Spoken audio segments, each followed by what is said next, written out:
L'invité d'ici. L'autre événement de cette campagne municipale, eh bien, il a eu lieu, comme vous le savez, à Veynes, avec un changement net et radical à la tête de la municipalité de Veynes, à la surprise un petit peu générale, même s'il nous dira peut-être un peu le contraire. René Moreau l'a emporté dès le premier tour. Merci d'être avec nous. Est-ce que vous avez, c'est un peu comme dans le sport, ça, on se pose toujours la question de savoir si ceux qui ont gagné ont réalisé. Oui, alors, bon, je dois dire qu'on a eu une surprise tout de même dimanche soir. Très franchement, nous avons fait cette campagne sérieusement. Nous avons travaillé sur un projet sérieux que nous avons présenté aux Veynois. J'ai fait tout cela avec mon équipe pour remporter cette élection. La remporter au premier tour, avec cet écart très net, je ne m'y attendais pas. Voilà, je le reconnais très franchement. Bien sûr, j'avais quelques signes, j'avais quelques indications. J'ai déjà eu l'occasion de dire le regard des gens qui changeait un petit peu. Donc, je craignais éventuellement d'avoir un résultat premier tour avec un 50,1, 50,2. Et je me disais, ça va être un petit peu juste. Bon, là, finalement, la confiance a été large, mais elle a été tellement large que je mesure le poids de cette confiance et je mesure ma responsabilité. Il est vrai que nous avons une tâche très importante à accomplir et elle sera d'autant plus importante que eh bien, la confiance a été très importante sur nos épaules. Voilà. Et en même temps, une vraie légitimité à agir. Hein, quand on est bien élu comme ça peut faciliter les choses aussi. Absolument, une vraie légitimité à agir. Bon, je n'oublie pas non plus que dans ce vote, bien sûr, il y a eu une adhésion à notre projet, bien sûr, il y a eu une adhésion à l'équipe, peut-être même à ma personne, mais il y a eu aussi un certain rejet de la municipalité sortante. Je ne l'oublie pas et j'en garderai une certaine humilité. Je ne veux pas faire de triomphalisme. L'important pour les Veynois, ça n'est pas de faire du triomphalisme, c'est vraiment à partir de samedi où je serai élu maire, c'est de travailler pour les Veynois. Et nous allons nous atteler à la tâche, ils peuvent en être certains. Dès lundi matin, je serai à mon bureau à la mairie pour travailler. Alors, cette élection et votre victoire à Veynes a été perçue comme un petit séisme politique, en tout cas un grand changement. Est-ce que je me trompe si je dis quand même que, bon an, mal an, parce que ça n'a pas du tout été les mêmes personnes, mais depuis, je ne sais pas, plus de 50 ans, peut-être plus de 70 ans, c'était un peu la même équipe qui se succédait dans une ambiance d'abord communiste, puis socialiste. Là, c'est la première rupture depuis très longtemps. Absolument, absolument. Les Veynois se sont rendus compte que on ne pouvait plus attendre et on ne pouvait plus tolérer que les mêmes personnes ou tout au moins les mêmes courants de pensée s'échangent la municipalité et donc ils ont souhaité véritablement avoir une rupture. Cette rupture, nous leur avons offerte effectivement puisque nous avons annoncé non seulement notre projet mais nous avons annoncé notre positionnement politique. Il ne s'agissait pas de dire que nous étions apolitiques. Je ne voulais pas non plus que l'on dise que nous étions divers droite comme on m'avait classé, mais nous sommes véritablement sans étiquette. Il y a à l'intérieur de cette liste, et les Veynois l'ont bien compris parce qu'ils connaissent les gens, des gens de gauche, des gens du centre, des gens de droite, des gens de la société civile également. Et toutes ces personnes donc, ont véritablement concouru à ce large rassemblement. Ce qui fait que cette élection, ça n'est pas un clan qui en remplace un autre, parce que ça, je ne le voulais pas, mais c'est au contraire une équipe assez large qui va travailler pour tous les Veynois. Et dès samedi, je le dirai avec force, c'est que dès samedi, je serai le maire de tous les Veynois, sans aucune exclusive. On va revenir vers vous dans quelques petites secondes, hein, René Moreau, dans quelques petites minutes. Juste avant, un petit point de situation dans les Alpes du Sud, avec d'abord tout près de Veynes, le Dévoluy. Alors, dans le Dévoluy, c'est un duel entre Jean-Marie Bernard, qui a failli passer au premier tour, et Thomas Michel.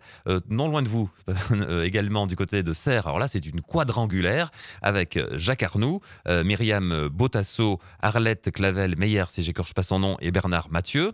À Laragne, un peu plus au sud, alors là, on est en triangulaire avec Henriette Martinez qui a viré en tête au premier tour, mais son ancien premier adjoint Michel Joannet a décidé de se maintenir sur la Ragne. Jean-Michel Régnier sera lui aussi candidat, donc 3 listes en présence du côté de la Ragne.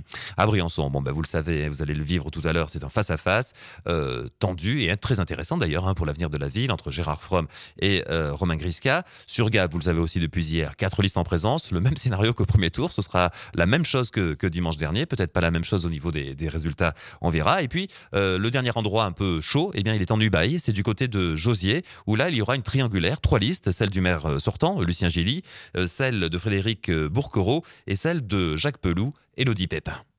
À Josier, il y aura une triangulaire au second tour.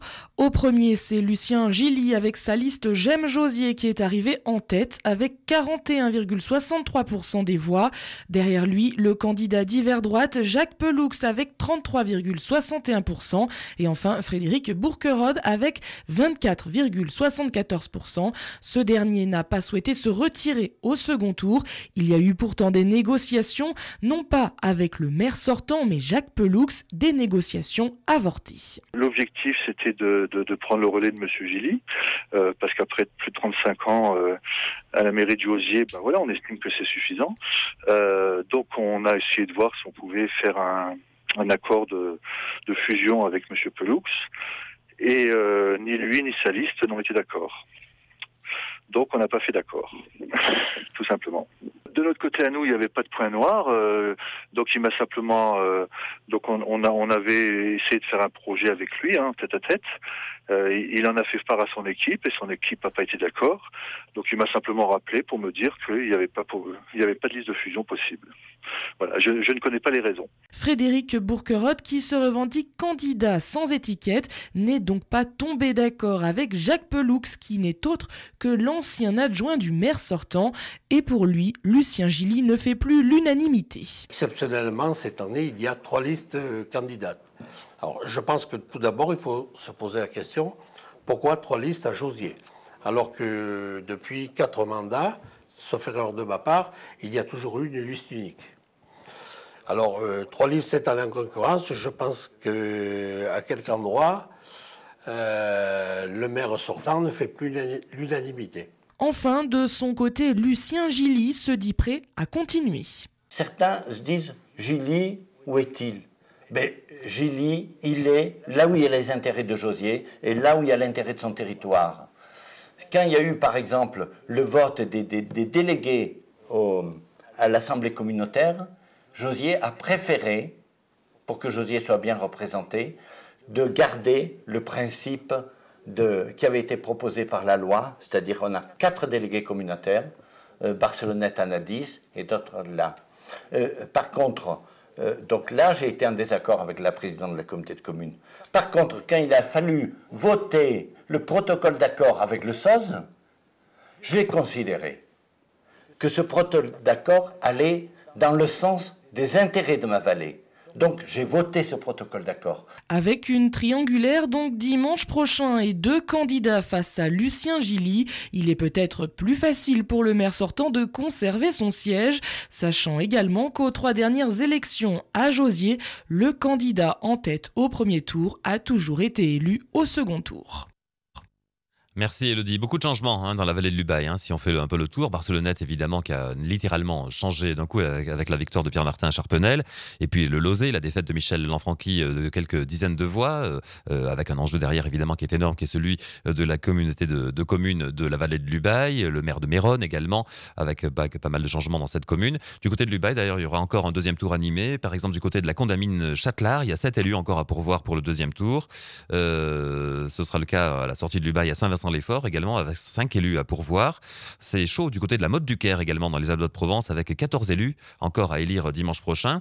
Dans le 05, parmi les points chauds, on peut noter Saint-André-d'Embrun, il y en a 6 à passer dimanche prochain. Champollion, alors là, il n'y a rien de décidé à Champollion, c'est le cas également du côté de Jarjaille, où le maire sortant a décidé d'ailleurs, suite au résultat du premier tour, de jeter l'éponge. Revenons vers notre invité René Moreau.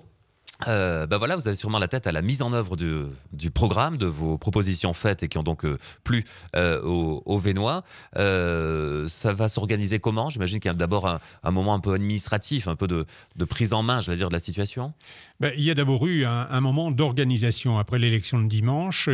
Comme je l'avais d'ailleurs dit, nous n'avions pas constitué l'équipe d'adjoints. Donc là, maintenant c'est fait, c'est sur le papier, c'est acté. J'ai eu des entretiens individuels, nous allons avoir une réunion plénière. Les responsabilités de chacun sont définies et l'ensemble des commissions également définies. Donc ça, c'était le préalable. D'ailleurs, samedi matin, il y aura non seulement l'élection du maire, mais l'élection des des adjoints et c'est une élection sur une liste. Donc la liste est prête, les responsabilités de chacun sont définies, elles ont été acceptées par l'ensemble et donc maintenant nous sommes prêts dès lundi matin, non seulement moi-même mais tous mes adjoints, également les conseillers municipaux délégués qui vont être mis en place parce que j'ai trouvé que compte tenu de l'ampleur de la tâche, 6 adjoints c'était un peu juste, on ne peut pas aller au-delà et donc nous avons décidé de mettre en place des conseillers municipaux délégués qui vont effectivement prendre en charge un certain nombre de dossiers, un certain nombre de sujets.